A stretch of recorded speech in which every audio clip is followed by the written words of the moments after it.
This will get the dropped frames out of the way.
Hello everyone, Phoenix Knight here. Welcome to the channel, and welcome back to the fall campaign in Astro Knights Eternity. We're on the last fight of this campaign as we're facing our last boss. So, as usual, we've got some pre-fight narrative text that we have to go through. So I'm going to open the window in here because it's very warm. So bear with me a second while I do that. Okay, and now we've got narrative text, so now let's set the scene. I knew your predecessors well, says Eternity, its voice seeming to bubble directly into Caleb's consciousness and wrap around his brain. One look around at his crew says they're hearing it too, although I hesitate to truly name you their successors, considering the distinct gap in lineage. Who are you? Sana calls out, resting her hand lightly on the handle of one of her guns. Who is a complex question. What I am would be a delicate one. Perhaps you'd be more interested in why I am, or how. Cut the riddles, Caleb snaps. Why have you kidnapped us? No one is kidnapped. Eternity's massive hand closes slightly around the ship, each finger rising like a towering obelisk. I merely suspended you here so that we could have a little discussion. What do you want to speak about, Eternity? Zack asks, stepping calmly to the front of the group. We cannot be suspended here indefinitely. You, or Zack. And Eternity's eyes turn to fixate on the robot, each one like a dying star flickering in and out. You, I trusted. You were the best of them, the best of the Astro Knights, the truest and most heartfelt protectors of the universe. Why have you now passed their torch onto this rabble? I who watch all have seen them, wretched creatures, scurrying about, sifting through the wreckage of other people's misfortune. These are no Astro Knights, and your poor judgment calls you into question as well. I disagree. Zack tips up their chin defiantly. These people are my friends. I have fought beside them. I know their good hearts. They are worthy defenders of the galaxy. They are heroes. They are nothing. Caleb grabs his ears against the ringing voice cutting through his head. The pain makes his knees tremble, and he nearly collapses to the ground under the weight of it. The only one who seems unaffected is Zack, who takes another step forward as if they could shield the others behind them. They are worthy, Zack insists. I know them. Eternity stares Zack down with the gravity of a neutron star. Caleb can feel the Bobcat itself creaking under the force rippling towards it, but Zack still stands firm. The Astro Knights were the greatest mortals to ever live, Eternity booms, its voice ricocheting. Handpicked because of their accolades, the lives they saved, the way they dedicated themselves to the betterment of the entire universe, and you claim that these individuals that you merely stumbled across in your travels are worthy of their legacy? I do, Zack answers without hesitation. Zack, no, Caleb tries to interject, but Zack doesn't turn around. Then I propose a test. Eternity's hands spread wide, whipping the Bobcat around with a sudden motion.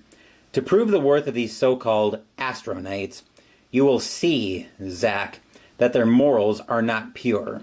With their backs against the wall, they will only save themselves. Well, we're going to find out about all of that soon enough.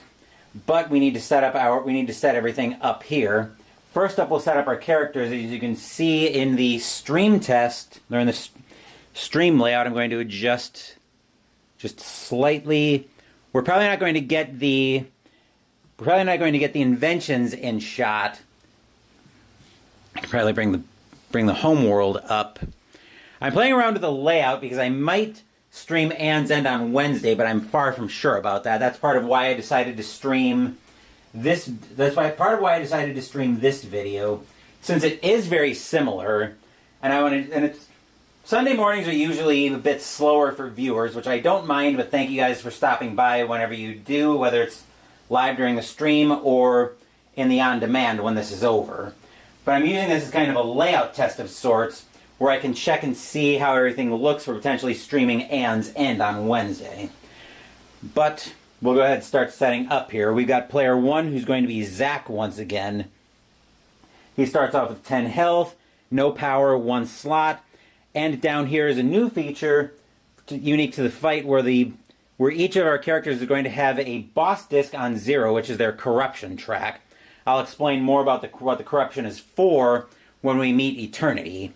But anyway, Zack's special ability at 4 power is activate during your main phase. Any player gains a scope token, or players collectively lose 4 scope tokens and deal 15 damage.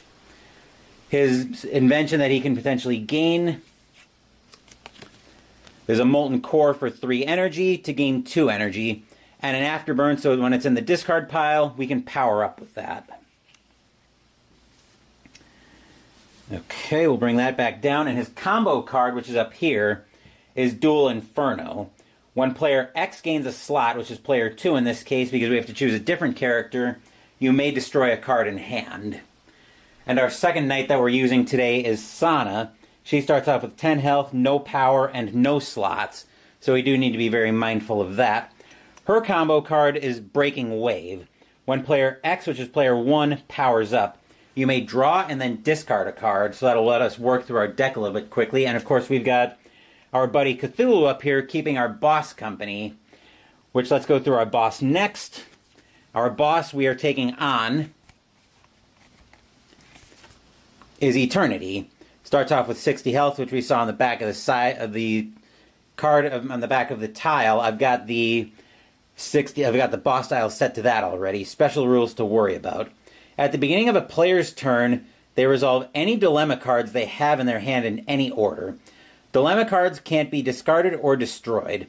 When the red health disc reaches the same space as their corruption tracker, that player is immediately exhausted. Any additional damage is doubled and dealt to the home world. If a player advances their corruption tracker to the same space as or past their health disc, that player becomes fully corrupted and is eliminated from the game. That player ends their turn immediately. When a fully corrupt player would take a turn, skip that turn instead. A corrupt player no longer has health or corruption and can't be affected by any boss cards. A corrupt player can no longer gain dilemma cards and can't be affected by any boss cards.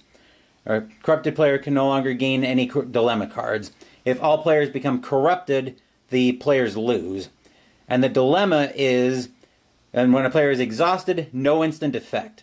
If your corruption advances again, you immediately become fully corrupt and are removed from the game. Joy. And of course I've got all that set at 60 health. New to this fight, we've got our team attack, which is going to be given everything you've got. These have 3 costs to them that a player can pay 1 of per turn. Discard a fuel that costs 4 or more for red, power down twice, or discard a card that costs 5 energy or more. The reward for that, though, is we get to deal 12 damage out. So we'll need to keep a very careful eye on that one. Then we've got our starting market, first card up. Quasar Cell for 2 energy. It's a fuel. Bolster, so when we have to discard this on an ally's turn, we power up and gain 2 energy when we play it. Next up, Distilled Force for 6 energy. Gain 3, and on an afterburn effect, deal 2 damage. Next up, Gigaboard for 7 energy. Any ally draws 2 cards. Any ally may discard a card. If they do, you power up twice. When a card says ally like that, it means it has to affect somebody else. So you can't use it. You can't use anything that says that's specified by an ally yourself. Next card up for the market is an RB7 RB7 launcher for 4 energy. Attack, deal 3 damage, gain an energy, and you may destroy the top card of any supply deck. Next up is Anti-Grav Tactics for 5 energy. Equip, you may destroy a card in your discard pile. Attack, deal 3 damage, and any ally draws a card. Last up, Centrifugal Shuriken for 7 energy. Bolster, power up, and return this to your hand. Attack, deal 6 damage, and power up. Okay, I think we are all set here. Oh, we need to go through our home world. So today our home world is the Bobcat with 28 health on it. I've got the dial set for that. Activate during any player's main phase at 2 power. Any player returns a card from their discard pile to their hand. Any player equips a weapon regardless of slots.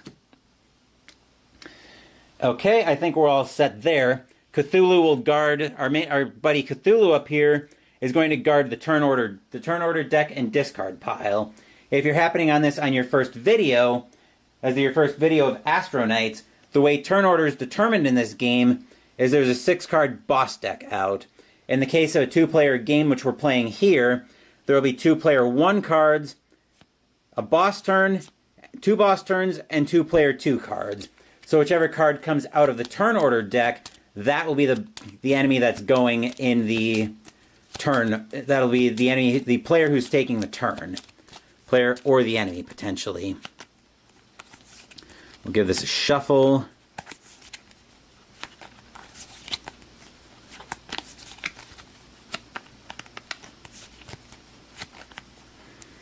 And a cut, and we'll place that under Cthulhu's Watchful Gaze. And the first card coming out of the turn order deck is a boss turn. So the way a boss turn resolves is we'd activate the ability of anything that's got on the level token, but we don't have anything there. Then we resolve the activate effect of each minion in play, but since we don't have any of those, we go straight to the draw card. So our draw here is a Riddle Master for 4 health. Activate, any player places a dilemma on the bottom of their deck and suffers 1 damage. Delightful. So we probably need to try to blast that as quickly as we can.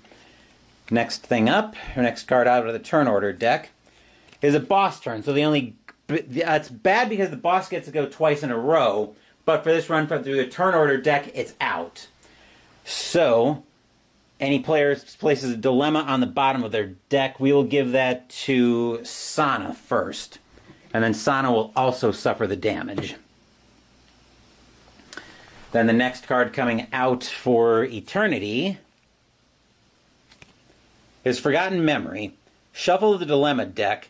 The player with the most expensive card in hand places 1 dilemma on top of their deck and 1 on bottom. Yikes. So we'll shuffle the dilemmas up. And both of them have only starter cards in hand, so they're technically both tied with the most expensive card with 0. So we're already being tested. I'm up early for a weekend. Actually, it's you who's probably up a little bit early for a weekend. I'm usually up at 5 a.m. to get a workout in this morning, and this is about when I'm normally filming. But I'm streaming this because I wanted to test for playing Anne's End on Wednesday. I haven't decided yet if I'm going to record Anne's End or stream it.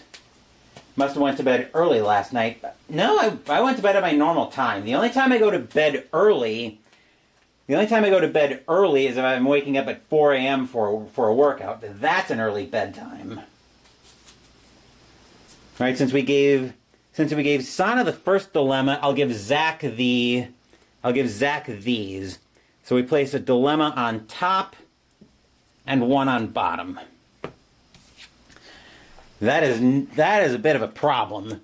But now we're at a point where we've only got player turns coming out. So our first player turn is going to be player 1, which sends us over to Zach. So he is going to equip a blaster, and then he's got 4 energy to buy with, including the micro pulsar, which will let him power up since he's got 1 or less power right now. And I think we're going to give him... Do I want to have him grab the molten core? Because I can grab that as an invention, but I think I can probably grab... Well, I was going to say I should be able to grab that on his next turn, but we did just put 2 dilemmas in his deck. I think we'll still be able to grab it, though. Because if I remember the configuration of his starter deck correctly, it should be 3 power cores, and it should be at least 3 power cores before we get to the blasters. So I will power up twice more with that. And the corruptions resolve at the start of their turn, or the dilemmas resolve at the start of their turn. 1, 2, 3, 4, 5. Okay. Where did that boss come from? So what I've been doing for the fall campaign is I've been playing through the... Where is it? Here it is. So I've been playing through the expedition mode. There's a little narrative booklet in with Astro Knights Eternity, and that's what I'm playing through here. This is actually the last boss in essentially that little mini campaign. But I'll talk more about this during Pino with Phoenix later tonight. I'm not really a huge fan of this campaign, just because it's not really a campaign, if that makes sense. More on that during Pino with Phoenix tonight, though. Player 2, so let's move over to Sana. Sana has got 3 power cores that she'll buy, or that she'll spend to gain a slot, which can let Zack destroy a card in hand. Unfortunately, I can't target the dilemmas with those. But then I'll equip the booster boots, I should say, to give her another slot. And then we'll equip another blaster. Everything will move over to Sana's discard pile. 1, 2, 3, 4, 5. Which leaves her with a dilemma in hand.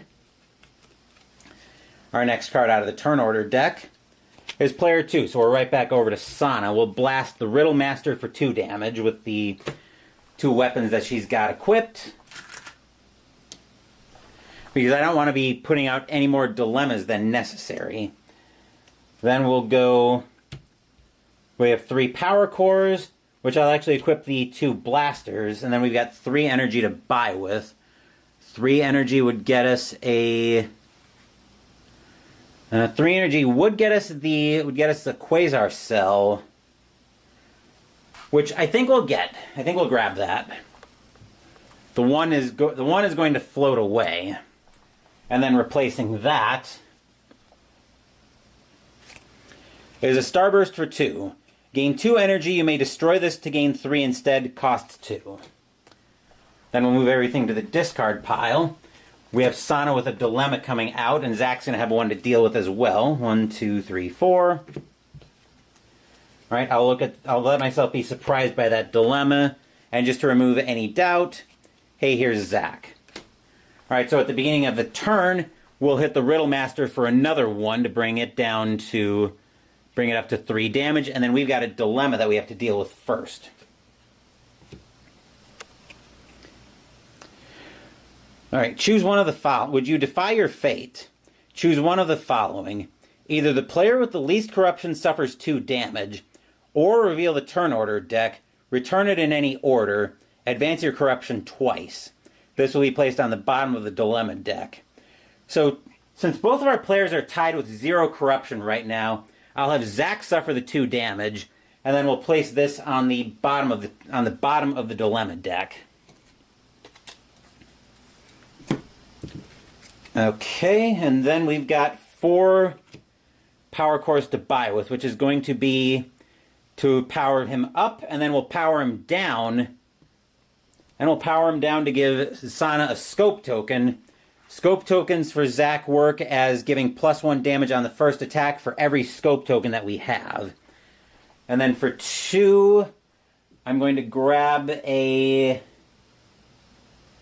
I'm actually going to power up again. So these will all move to the discard pile. 1, 2, 3, 4, 5. That should be on 2 slots.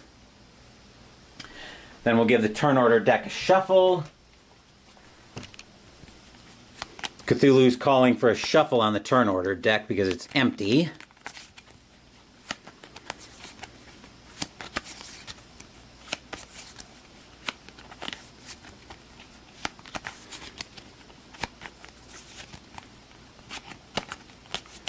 And then before we finish shuffling the turn order deck, I'll just show off the box art cover on that, just so you know what you're looking for. So this is where the expedition mode that we've been playing through, or the narrative that we've been playing through, comes from. So Cthulhu's going to call that good. We'll give it a cut, and coming out of the turn order deck here is player 1. So that brings us back over to Zach. He's got nothing prepared right now. He does have a dilemma, so we either... Yikes. Would you surrender to greed, either suffer 1 damage or gain a card that costs 5 or less from the supply, and advance your corruption 3 times? So our choices for that are the Starburst, the RB7 Launcher, or the Anti-Grav Tactics. Or we just suffer another damage, but that's already got him at 8 health. That would put him down to 7. And I have not been paying attention to Sana's Breaking Wave. So I will...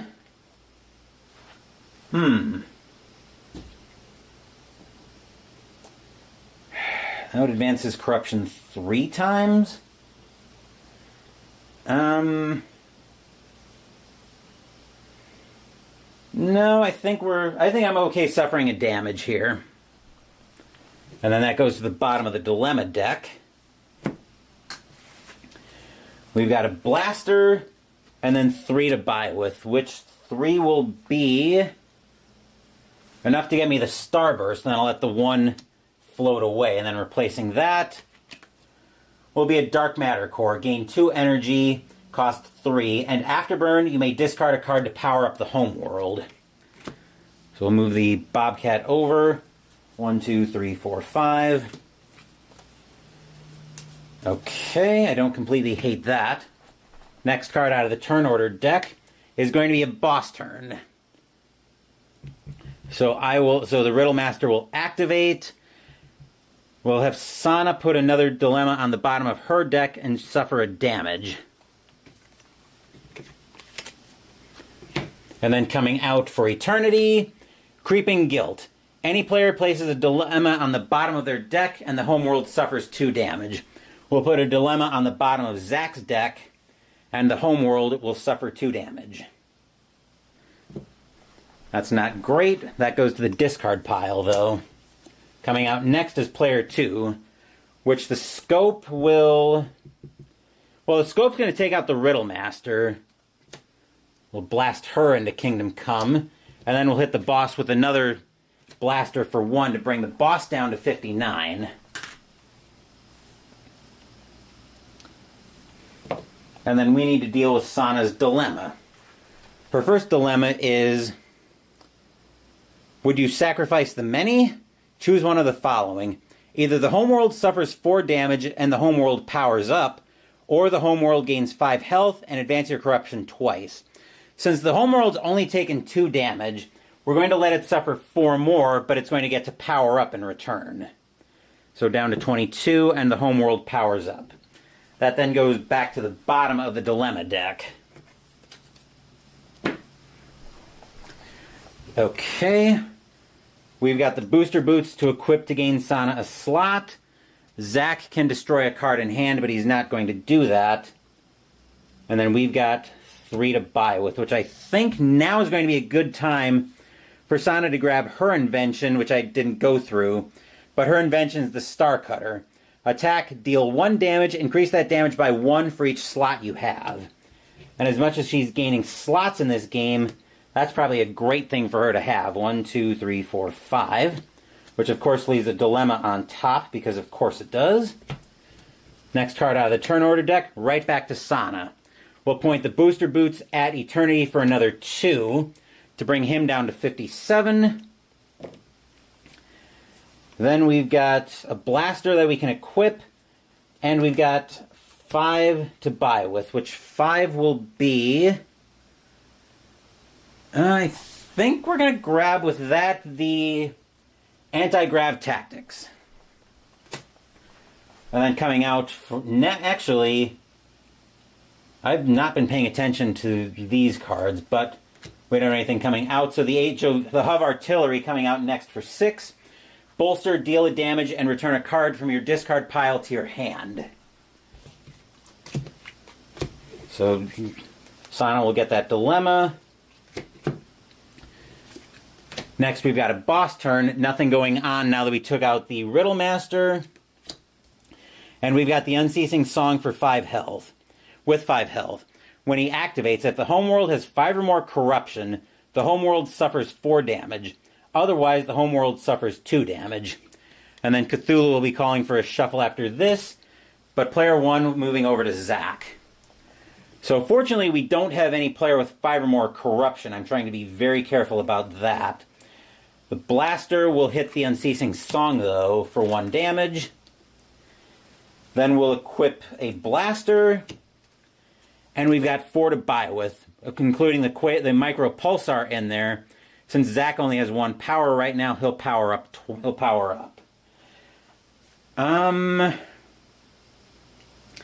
I think here we're going to gain the... Actually, let's do it this way. We'll pretend we didn't play one of these power cores out. We'll pull the Dark Matter core for 3, and then replacing that will be a Corona Flare for 3 energy. Gain 2, and if you have 3 or more equipped weapons, gain 3 instead. The reason I decided to pull it back like that is because the Dark Matter core has an afterburn effect on it. Which is not that useful right now, but it'll be nice to have that ready.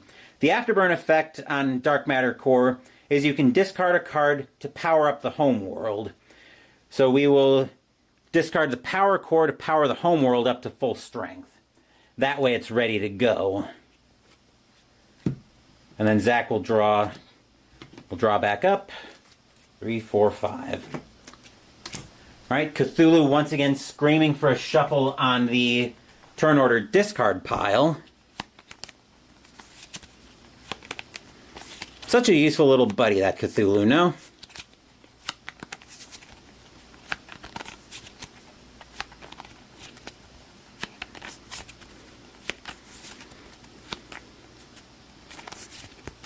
Okay.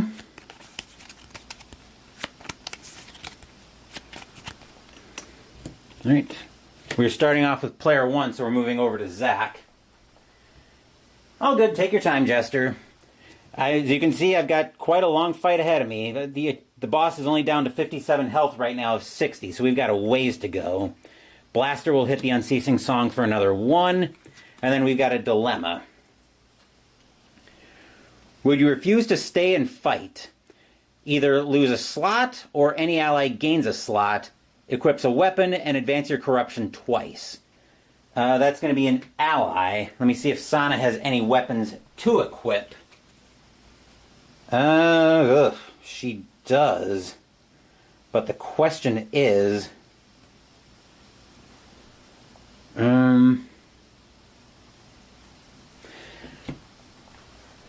I probably could sleeve those easily enough, but a 6-card shuffle is still... A 6-card shuffle really isn't going to improve that much with sleeving those. I'd feel a little bit better about having... it's Zach who'd be losing the slot, so I think... I think he'll lose the slot. I can always grab that back anyway, if I think I need it. We've also got... So we've got a total of 5 energy to buy with here.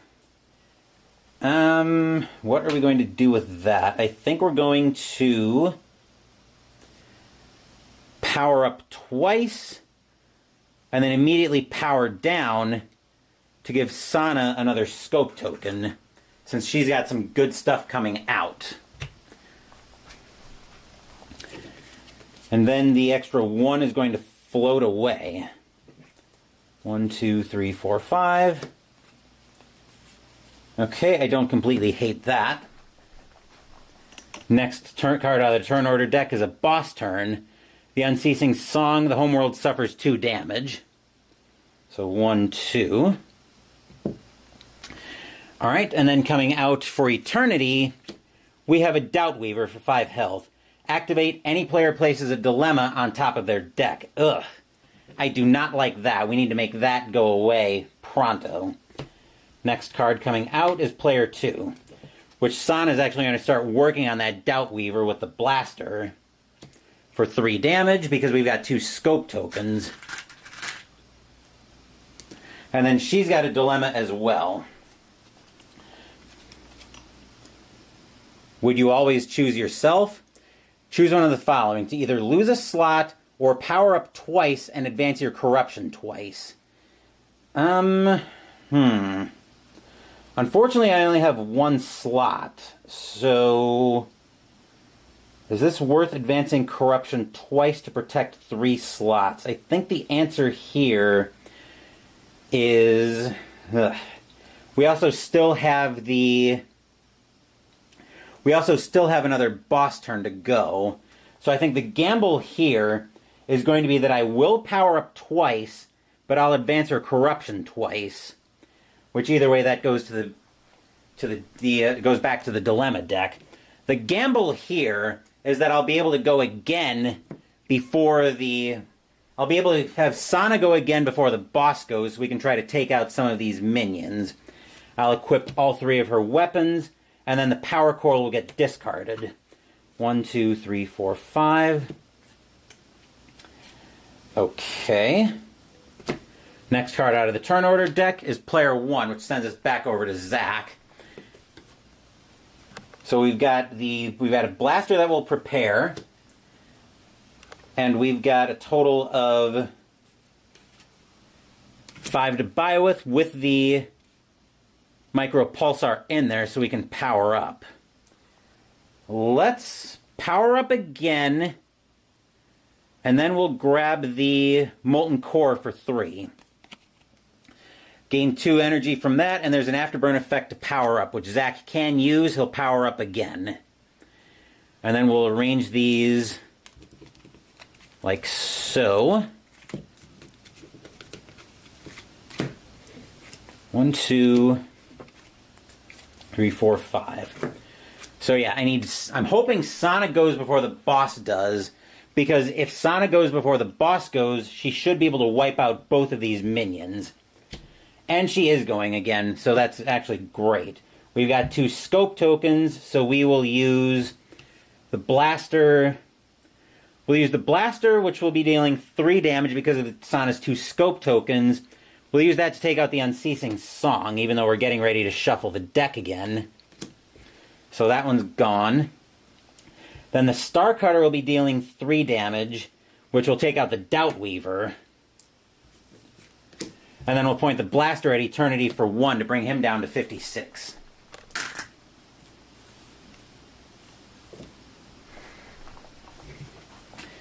Alright, then we've got...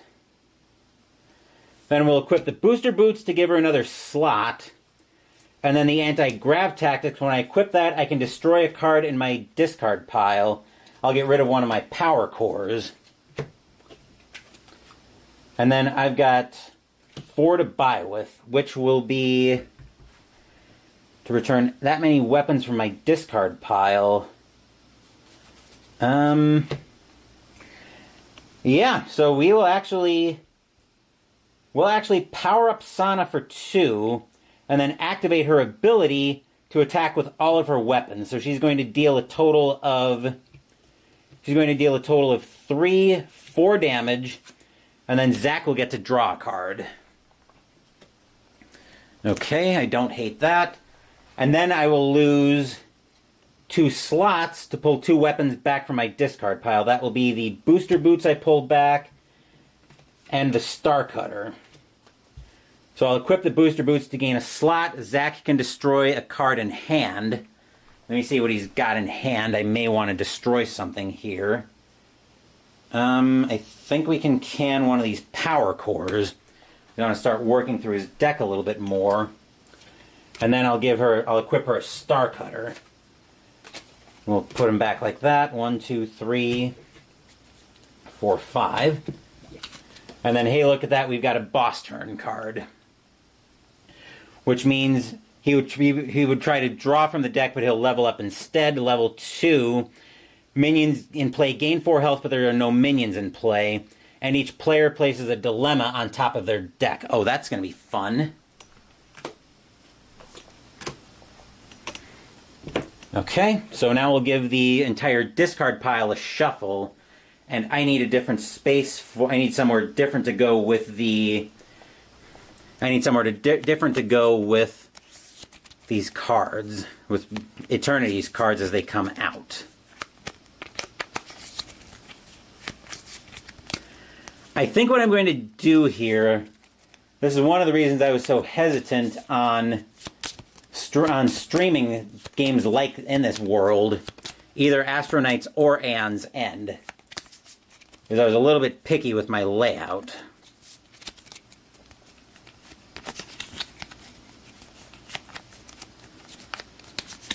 Okay. Alright. Let's go here with the main deck. I'll put everything face up over here as part of the discard pile. And we've got Creeping Guilt. Any player places a dilemma on the bottom of their deck, and the homeworld suffers 2 damage. I think Sana's better equipped to handle dilemmas right now, so she will take that. And then that goes to the discard pile. And then Cthulhu is once again screaming for a shuffle on the turn order deck. Another option that I could do with these turn order cards that I think solo playthroughs did back in the past when he did Aeon's End is leave the turn order cards out and then roll a die for which turn order card he uses. That's an option too that I could probably try. In fact, I think I'm gonna try that for this round at least. So Lord knows I've got enough dice over here. So we'll give these a quick shuffle and a cut, and then I'll lay them out over here. All right, then we'll get some dice.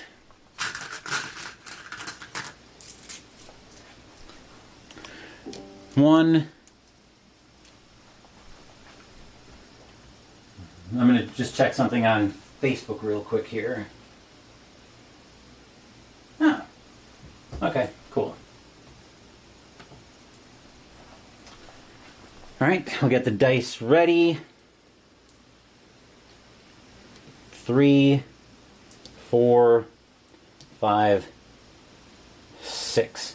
So the way I'm going to manage this is I've got you might not be able to, actually let me see if I can move these. And I still can't get the second boss turn in shot. But the way I'm going to do that is you won't be able to see the boss turn card. So the way I'm going to handle that is I'm going to roll a die for each turn. And then whichever result comes up, I'll pull that die off. So the way it'll work is when the die's off, the card's been used. Hopefully that makes sense. So we'll roll the die. Got a D6. That's card 5, so that'll be player 1 going. That'll be Zach. We'll leave the die right there. Blaster will hit Eternity for 1 to bring him down to 55. And looking at his hand, we'll equip a Blaster. And he's got, 5 to buy with. Which he's going to He's actually going to spend the... we haven't been buying enough fuel, I don't think, that costs 4 or more. So we might end up disregarding that, I think. So let's power up. Let's go up to 4 power.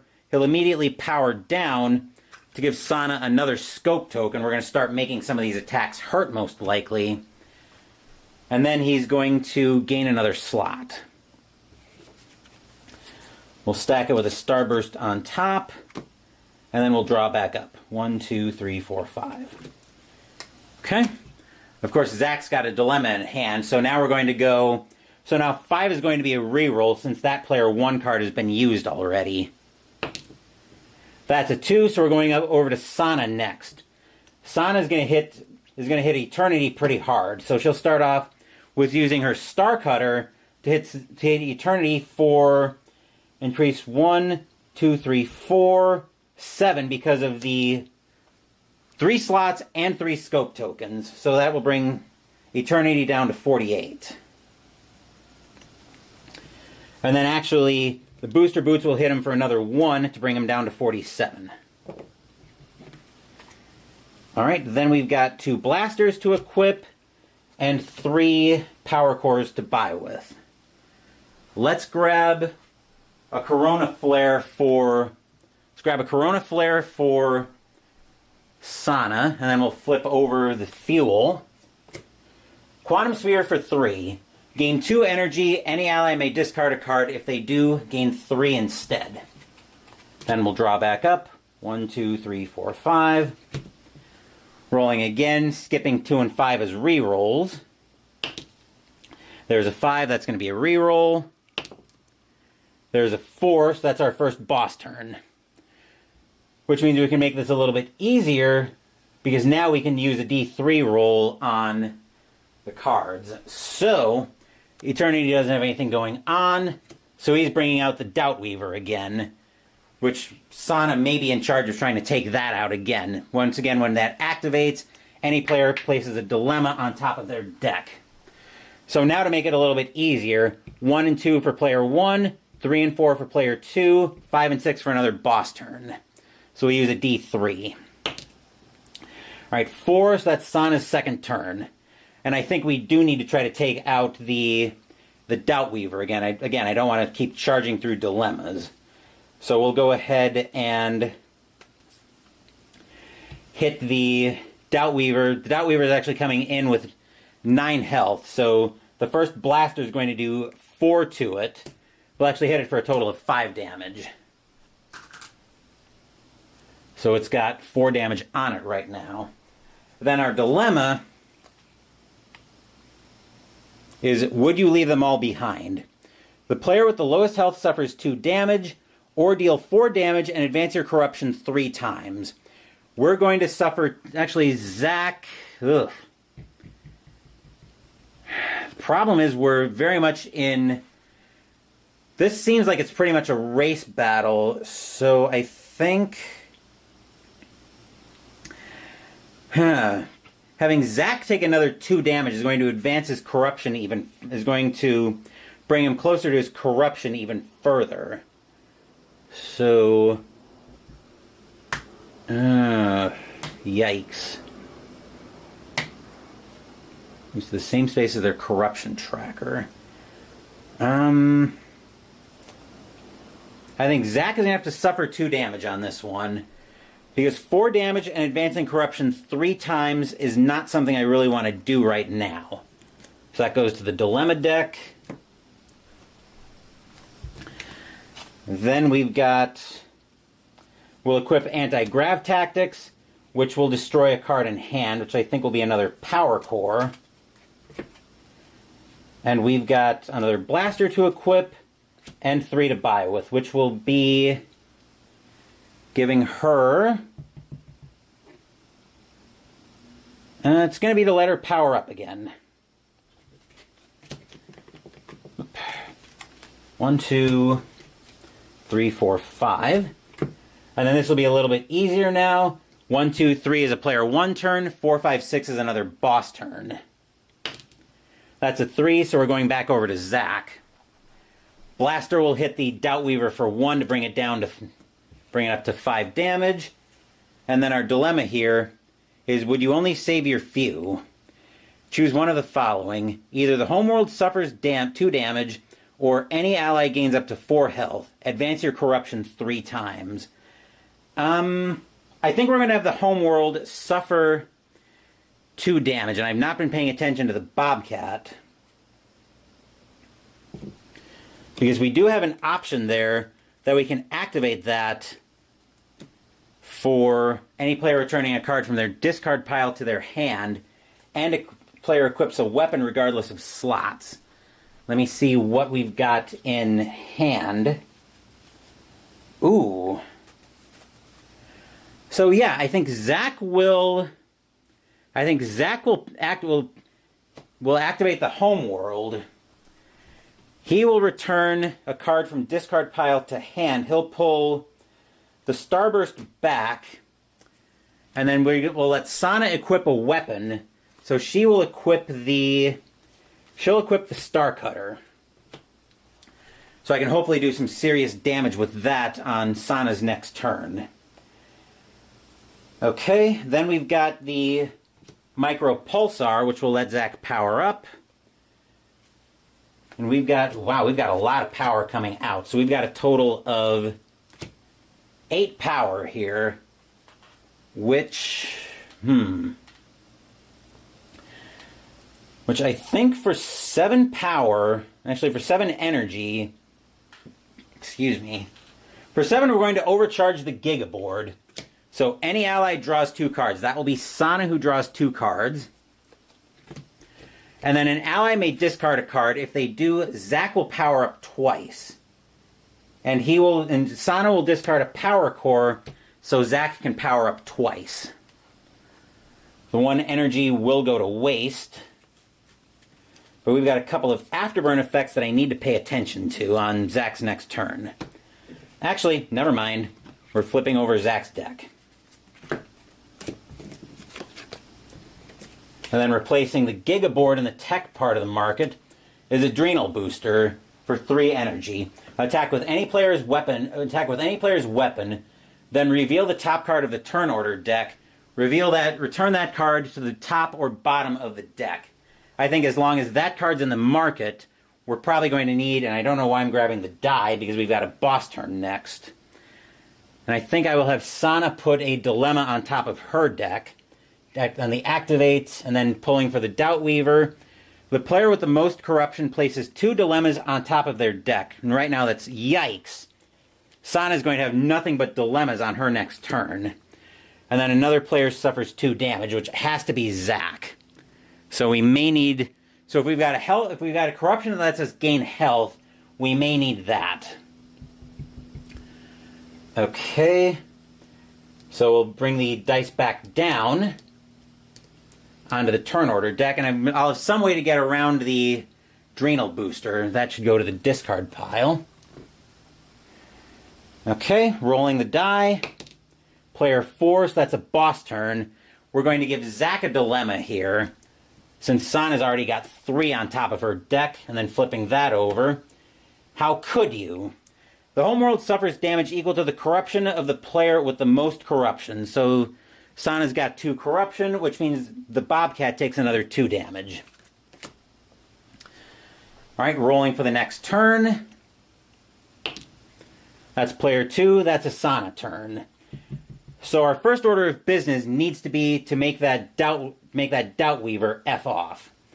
So the Blaster 1, 2, 3, 4, because of the scope tokens, the Blaster will do that nicely. Because I want to be able to point my biggest weapons at... I want to be able to point the biggest weapons I've got at Eternity if I can. Which will be the anti-grav tactics, which will go with the... Actually, it'll be a total of 1, 4, 7 damage by the time we get all the weapons factored in. So that'll bring Eternity down to 40. On the attack with the anti-grav tactics, though, an ally draws a card, which will be Zach, and that'll give him his dilemma. Coming over to Sana's turn, we've got a dilemma. Would you risk them all for victory? choose one of the following. Either the homeworld suffers 2 damage, or you may attack with any player's weapon. Advance your corruption twice. Unfortunately, we don't have a weapon to attack with, so the homeworld will suffer 2 damage down to 14. This isn't going great, but I think what I'd like in Astro Knights is a legacy campaign mode similar to what Anne's End has, but we're equipping the booster boots to gain a slot, and then we've got a total of 4 to buy with, which is going to be another RB7 launcher. And then flipping that over is a flashbang for 3. Attack, deal 2 damage, gain a health, and you may destroy the top card of any supply deck. Alright. 1, 2, 3, 4, 5. Sana's turn is full of dilemmas coming up. That's a cocked die, so we'll re-roll that. That's a 6, so it's a boss turn. Nothing happening right now for Eternity, but we'll draw a card, and it's your fault. Either any player advances their corruption 3 times, or the homeworld suffers 4 damage. Yowza. Yeah, I don't think we can really afford to have either player advance corruption 3 times. Zach would be fully corrupted, and Sana's got 3 dilemmas she's going to deal with, so I think the homeworld is going to have to suffer 4 damage. I have to admit, I'm actually kind of liking this boss battle.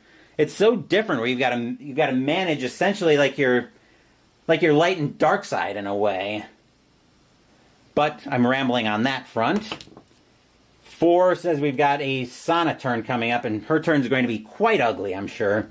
Booster Boots will hit the boss for 4 damage because of the 3 scope tokens she's got, down to 36. But we've got 3 dilemmas. First up, would you give it all up? Either discard 3 cards in hand, or deal 2 damage and advance your corruption. Given that two of my other 4 cards in hand are dilemmas, I think here we'll deal 2 damage and advance corruption. So that's the first dilemma. We'll put all of them to the bottom of the deck in one shot. Next up, would you run from death? Either the homeworld suffers 2 damage, or gain 1 health and advance your corruption twice. The homeworld's actually starting to get a little bit low for comfort, and we need some healing. I may take a big corruption advance on Zach, especially if it gives me healing. So I will have the homeworld suffer another 2 damage.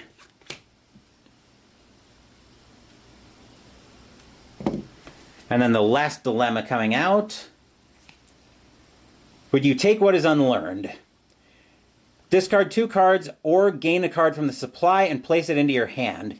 Advance your corruption a number of times equal to the cost of that card. Well, I've got 2 blasters, so I can just discard those 2 cards. That will mean Sana's got nothing going on for the turn, which I'm fine with here. Those all go to the bottom of the deck. 1, 2, 3, 4, 5. Drawing back up. Okay. And then we've got two turns for Zach, so I'll just take off of the 5 first. He's got nothing going on, but he does have a dilemma. Would you do what's truly right? Either the homeworld suffers 3 damage, or an ally draws 2 cards and advance your corruption twice. I think we'll have to have the homeworld suffer 3 damage, because I can't afford to have him advance his corruption. So the Bobcat's down to 5. We are very much against it in this one. Let's see, we've got the blaster, and then we've got 4 power core, and then we've got 4 to spend. Hopefully the light isn't coming through too badly on the curtains. I'm going to see if I can pull that top block over, see if I can keep that from blowing away on me. Alright, then we will power Zach up and immediately power him down to activate a special ability, give Sana a 4th scope token. And then we'll power him up again.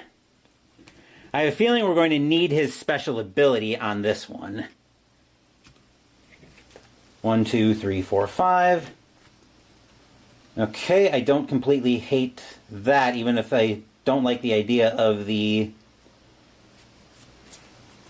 Right. Okay, so the last turn is now Zach's. The blaster will hit the boss for 1 to bring Eternity down to 33.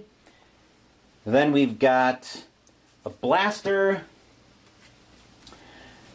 And I thought we had the Pulsar's probably coming out of the discard pile here. So now we've got a total of 7 energy to spend, which I could easily take 3 power-ups and immediately activate his ability to deal 15 damage. What does Sana have in her hand? Because we are getting ready to shuffle the turn order discard pile again. So, if I blast the boss for 15, question is, that'll bring him down to 18, and we're getting ready to shuffle the deck. Do I risk it here? Because that'll cost Sana all of her scope tokens.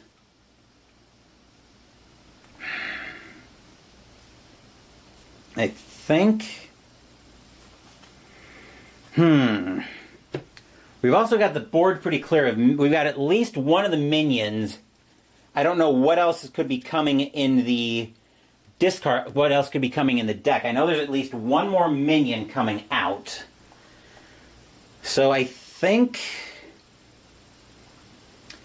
we're going to risk it. So Zach's going to power up 3 times, and then we're going to power him down to activate the players collectively losing 4 scope tokens to deal 15 damage to Eternity. I realize I'm taking a bit of a gamble on this, because I'm counting on not getting completely boned by dilemmas as we are getting ready to shuffle the turn order discard pile again. We'll put it in like so. 1, 2, 3, 4, 5. Okay. Looks like we can set up power again. So now we're bringing all the dice back down. We'll roll this up. 6 is starting with a boss turn, because of course it is. Coming out for Eternity, nothing going on here. Forgotten Memory. Shuffle the Dilemma deck. The player with the most expensive card in hand places 1 dilemma on top and 1 on bottom. It's almost certainly going to be Sana, because Zach's got all 0s, and yeah, Sana's got 2 and a 3. So we'll give the Dilemma deck a shuffle, and then Sana's going to be putting 1 on top and 1 on bottom.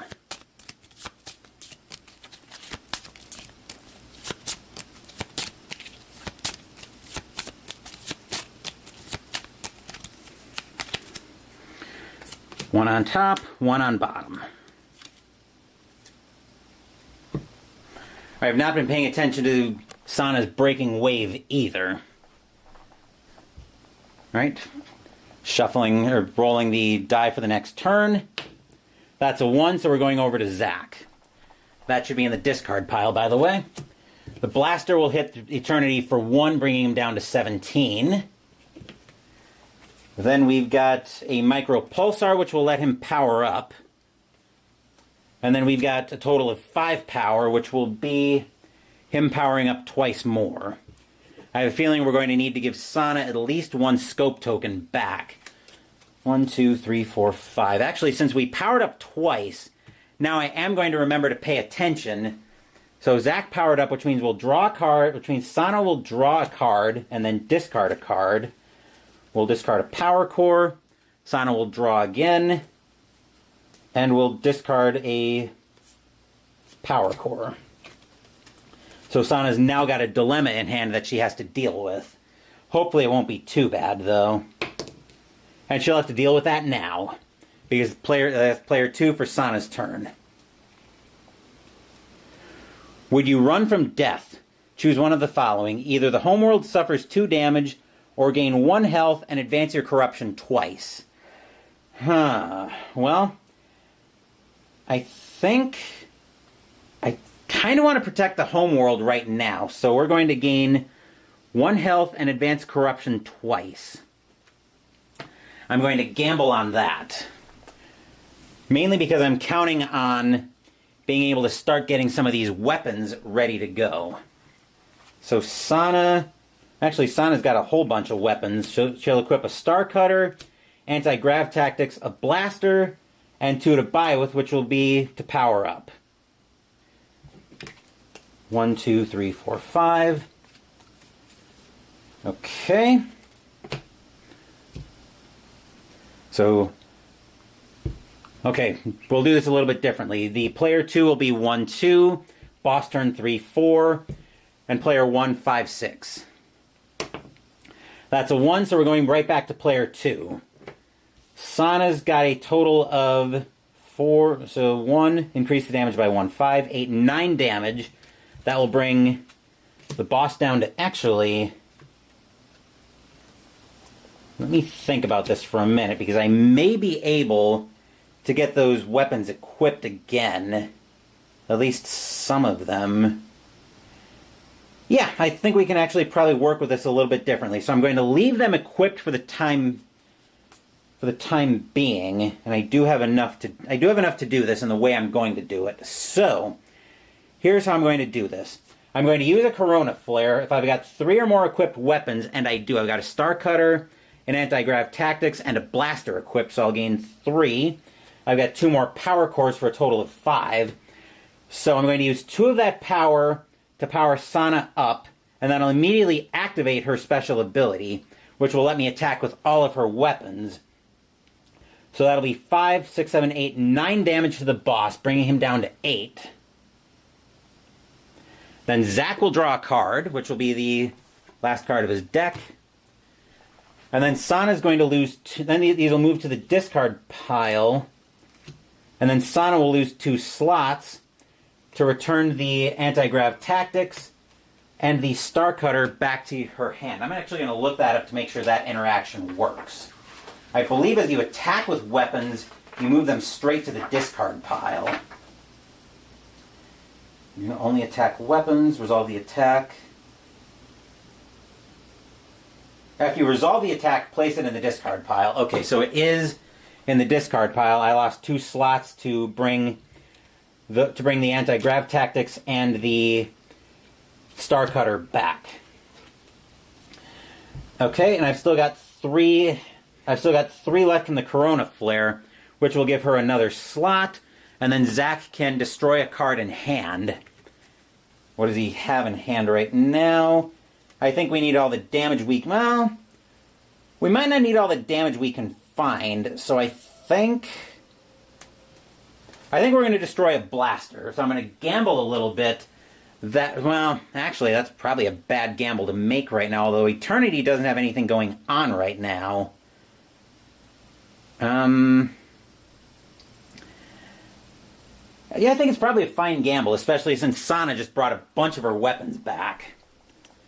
And then this is her... Okay, so this combines to make her hand. We'll equip the Booster Boots to give her a slot. Then we'll equip everything else. Frog in my throat.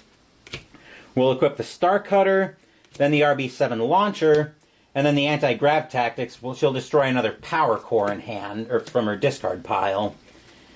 Move everything over. 1, 2, 3, 4, 5. Okay. 1, 2, 3 for a boss turn. 4, 5, 6 for Zack. That's a 3, so we're going into a boss turn.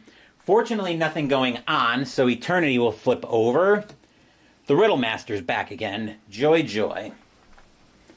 And we'll go into a Zack turn next. Zack will take all of the power. Let's go. Yeah, he's got a total of right now 2, 4, 6, 8, potentially 9 power. But I don't think going up to 9 power is going to do anything for him. So we'll spend 2 to power up. Then we'll immediately power down to give... I'll give Zach a scope token because why not? Sana's got more than enough damage prepared that she can take out the boss herself naturally. Let's see, so that was 2. Let's give him another power for 2. And then for 3, actually, so here's a question. We might just overcharge the Adrenal booster and take a chance. Actually, with the turn order deck empty, how useful would that be right now to just overcharge the Adrenal booster? I don't think I really need to. I think the gamble here is going to be that if we're able to go before the boss goes, if Sana's able to go before the boss goes again, game's just over like that, and Sana's going to blast him into oblivion.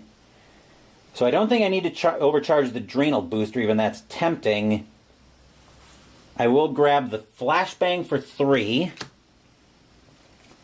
Flip over another Flashbang, and then the 2 will be to power up again. We'll move everything to the discard pile like so. Put the power cores on bottom. 1, 2, 3, 4, 5. Okay. Bringing the dice down, and our situation here is actually really simple. If Sana goes before the boss goes, we are just going to win the game on the spot. Let me make sure Zach's up to a full hand. He is. All right. Moment of truth. 2 or 3. That's a 6, so of course we've got a boss turn, which means the Riddle Master will trigger. Any player places a dilemma on the bottom of their deck and suffers a damage. I will have Sana take that dilemma, because we're in a situation right now where we're basically just pointing Sana's damage at the boss. Coming out next, we've got a Slipstream Spirit with 9 health in play. Activate, any player discards a card and suffers 2 damage. So we've got a couple minions out, but they're probably not going to matter if we're able to get Sana to go here before the boss goes again. That's a cocked die. That's a 3, so Sana will be going again. So Sana will go. We'll start off with the Star Cutter to deal Eternity a total of 5 damage down to 3. And then the Anti-Grav Tactics will deal Eternity the last 3, bring him down to 0, and we've won this game. This one, well, we'll talk about it a little bit more after we go through the post-fight narrative text. Post-fight 4. Enough! Eternity's glowing face is contorted with rage. Enough! The test is over. Did we win? Sana looks over at Rex and then bounces up on her toes excitedly. We won! We won! You did not win, Eternity snaps. I could see her hearts filling up with corruption. You are flawed. You are unworthy to hold this mantle. My team succeeded by the parameters you yourself outlined, Zack says. You cannot change that after the fact. We passed the test. I can do anything I want. Eternity's hand suddenly tightens again, the fingers closing around the bobcat, threatening to crush it like a little paper toy in its fist. Your test was flawed, Reshi says, boldly, unafraid of the fact that Eternity could end them all at a whim. You claim that our actions were selfish, corrupting, when we supported ourselves and the team, but that same teamwork was the key to defeating you. We balance what we need with what others need. Someone who only ever exists for others can't help anyone if they burn themselves out. Excuses! Eternity shakes its huge head, but suddenly Caleb sees it not as a terrifying monstrosity, but more like a child having a temper tantrum. How can you possibly measure up to the Astro Knights? They were the best that ever existed. They were selfless, without flaw, dedicated only to defending the universe. You are pitiful against them. You are disgraceful. You are unworthy. Maybe so. Caleb steps forward and rests a hand on Reshi's shoulder. She looks over at him and he smiles, shaking his head helplessly. Who would have ever thought that they'd end up here? You're right. We're nobody. But that's the point. We could have been anybody, because everybody has the capacity for greatness. Caleb lets go of Reshi's shoulder and takes another step forward, meeting Eternity's gaze without fear. I used to agree with you, Eternity. I thought I was just a single human, and a scrapper to boot, living on the underbelly of society, and when Zach gave me this star core, I didn't think I deserved it. I wasn't exceptionally good, or exceptionally strong, or exceptional in any way. What right did I have to be an Astro Knight? Caleb spreads his hands out wide. But then I realized that the Astro Knights aren't about a group of exceptional superheroes saving the universe all by themselves. They're a symbol. They're a choice. A choice to step up and try to help, to try to fix things and save people, and to inspire everyone around them to do the same. The universe needs the Astro Knights, not as a miracle, but as a reminder to reach out and help to make things better. Whether they're the best person in the world or just a nobody scrapper who's always dreamed of the stars. Reshi slips her hand into Caleb's, squeezing it tightly. We are the Astro Knights. Sana grabs Caleb's other hand hard enough to hurt. We are the Astro Knights. We are the Astro Knights, Rex calls out, grabbing Caleb by the shoulder. Shield bow. We are the Astro Knights, Pan agrees, stepping forward to stand shoulder to shoulder with Sana. These are my Astro Knights. Zach turns to look out the cockpit window at Eternity, the whole team standing behind them. I choose them. Very well. Slowly, Eternity's hand relaxes, freeing the ship from its grip. But no, I will be watching you wherever you go. Bring it on, Caleb answers, grinning defiantly. Nothing's going to stop us now. And as you might guess, we do actually get to add the end cards to the collection, and now we can play this as essentially a standalone game. So that will do it for the fall campaign in Astro Knights Eternity. I alluded to this very briefly earlier during the game, but I really didn't like this as a traditional campaign because there's really no underlying campaign almost where it's always failing you forward. Yes, it deals with the treadmill campaign experience in the way that I like it to, but on the same token, it doesn't really feel like a campaign because you're not really feeling the after effects of any decisions that you make during the course of the game, if that makes sense. But I'll have more on that during Pina with Phoenix later tonight.